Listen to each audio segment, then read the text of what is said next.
Oh So, yeah, Ryan Gosling, yeah, the an savior of exclusive, Star Wars. an exclusive to the Hollywood Reporter. Ryan Gosling is in talks, the star in a Star Wars movie. Sean Levi's Star Wars movie, no less. Um, I mean, that is it. There's not really any actual information. The information is that they've been amazingly, they've been working on a script for over a year, but it was announced.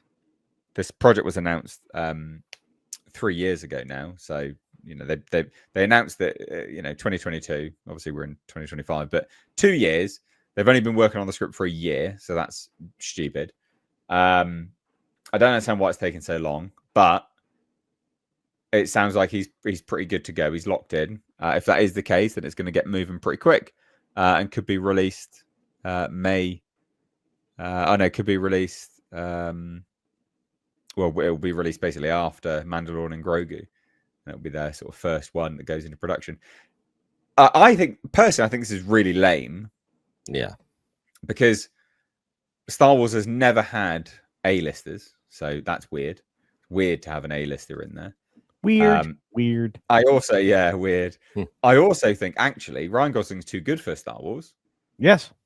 Yeah. And I think this shows that they're desperate because Yes. Ryan Gosling's pay will be quite high. That will be high. It's not going to be small.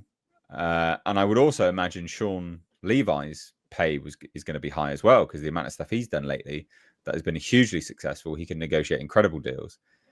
I just think this is desperation. But also, Ryan, no, mate, don't do it. What do you think, Nick? Ryan, if you ever watch this video, stay away from Star Wars. It's going to ruin your career. Lucasfilm does not know what they're doing over there. Just stay away. Just stay away. You're not going to save the franchise, and you're just going to end up doing more harm to your own career than helping out anything with Star Wars at all. But yeah, there's a reason George, liked to have a bunch of unknowns in there. The only ones that he really that at the time weren't unknowns was of course Peter Cushing, who played Grand Moff Tarkin, and Alec Guinness, who played Obi-Wan, and he was a huge fan of theirs in their movies, going back to black and white days. So didn't Peter Guinness, not Peter Guinness, didn't Cushing, Guinness, didn't he say Alec Guinness? Yeah, Alec Guinness, thank you.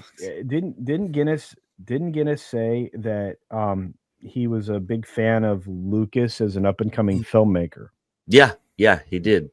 And he wasn't interested in sci-fi, but he read the script, and when he read the script, he found himself wanting to turn to the next page and keep reading, and he said it's rare for me to read a script where I'm finding myself wanting to turn the page to see what's next. So he was impressed with the script. Thought it was a very interesting story, and that's why he signed on to the project.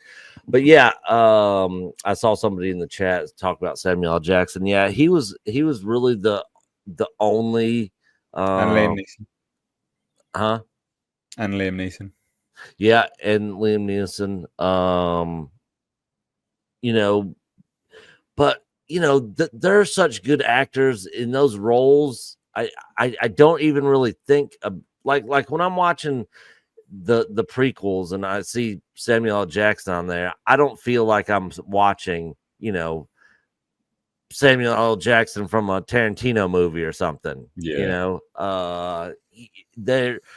Their costume, makeup, design, all that sort of stuff, and their acting, it just I don't think about it. But yeah, Ryan Gosling is. If I was him, I would stay far away from this project. And who knows if this is even going to happen? They might still be in talks with them, and they're just leaking this out there to see, what fans' reaction's going to be and that sort of thing. Who knows? You know, in this Sean Levy project, who knows if that's actually going to happen? They got some projects that get announced and talked about, and then all of a sudden, oh, it's been postponed indefinitely, you know, because of creative differences or whatever other BS that they try spinning out there. So, Star Wars is a mess. It is, like Culture says, Star Wars is dead, and this is not going to help the franchise at all. You know, I wish they would just sell it to somebody else, to an individual. You know, when corporations get involved, it's never a good thing. You know, it was doing so much better under George. He should have just kept it, licensed it out, and just approved the projects and the scripts and that sort of thing. You know, I think the reason why George is the person who made Star Wars the best, not just because it's his thing. I find that Star Wars, people that make Star Wars under Disney fall in one of two categories. Either they have no respect for Star Wars as a property and for the lore and the history around it, or they have entirely too much respect for it and are so in awe and are fanboying and geeking out to the point where they can't make a good movie. George never geeked out for Star Wars. George created Star Wars, so George was able to kind of look at it, you know, the way somebody who is the author can look at something and make judgments based on this should or shouldn't happen. Dave Filoni is just a fanboy throwing crap on the wall and hasn't produced anything good since George was standing over his back saying, hey, no, don't do that. You know, that's not Star Wars. And now they're just trying to do the what would George do, or so they say. Lucasfilm has got a picture of Luke Skywalker on the wall with a red X through his face, and that's a real thing. Yeah, if I was in control of Lucasfilm and I'd had the money to buy it, Dave Filoni would be fired day one. I'd be like, you know, go talk at your woman's conference or something, dude. He was fine when he had George over his shoulder, when he was taking phone calls from George and working on things like Clone Wars. I would say even Rebels was good. I liked Rebels a lot. Yeah. It's just, you know, Favreau, I think, was the only person other than George who's been able to take on Star Wars and look at it with an analytical eye because he's a pro. Everybody else either wants to reshape it and remake it because they hate it, or they're just so in love with it that they can't see the forest from the trees. Yeah. Yeah, I agree. Yeah, I would agree with that as well, actually, to be honest. Culture, you haven't shared your thoughts on this. Well, I think Gosling would destroy his career.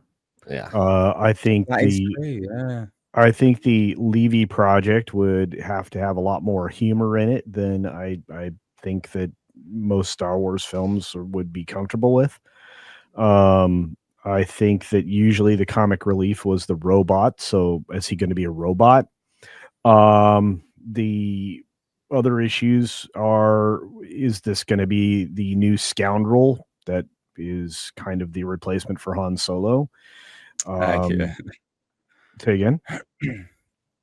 What was that? I was saying, yeah, you're probably right there with that one, to be honest. Yeah, I mean, the broader thoughts are that there's nobody at Lucasfilm right now that's capable of making this happen. So if they don't leave it completely up to Mr. Levy, then I think that this will be a disaster. Star Wars no longer resonates. They've generationally removed any interest in this because they hate the people who support it in the first place. We're about to see Grogu and Boralorian film at some point, and that'll have a lukewarm reception at best. My expectations very low for that. And yeah, I think Disney's biggest problem is their ineffectiveness at identifying the problems that they have, and the ineffectiveness that they have at latching on to what's popular or what will be popular. They are the active demonstration of what is dying or about to die in Hollywood. So when you see Disney's doing something, that's about to die. So those are my thoughts. So yeah, low expectations. Do you think it would destroy his career? Do you think he'd have a career after it? I think it hurt. Yeah, it definitely would. Because whatever project he's going to be involved in is probably going to suck like all the other Star Wars projects. And so yeah, it would be a black mark on his career. I'd be like, oh look, this Ryan Gosling Star Wars film flopped hard. Yeah. Well, I mean, look how oh, sorry, go on then. I think he would still have a career after it, but it would definitely hurt him. I mean, I think it would hurt him more than he would help Star Wars. Because I don't think anything can help Star Wars at this point. We just saw Jude Law star in a Star Wars show that nobody watched. So that is true. Very, very true. I also think I think it definitely would hurt him because look how Jesse Eisenberg's career has just been completely tanked for however many years now. He's only just got, another movie role really. So yeah, I think it would. Shocking. But as you astutely put there, Marv, is that it would hurt his career more than he would help Star Wars. So I like that. We'll end on that and we'll move on now.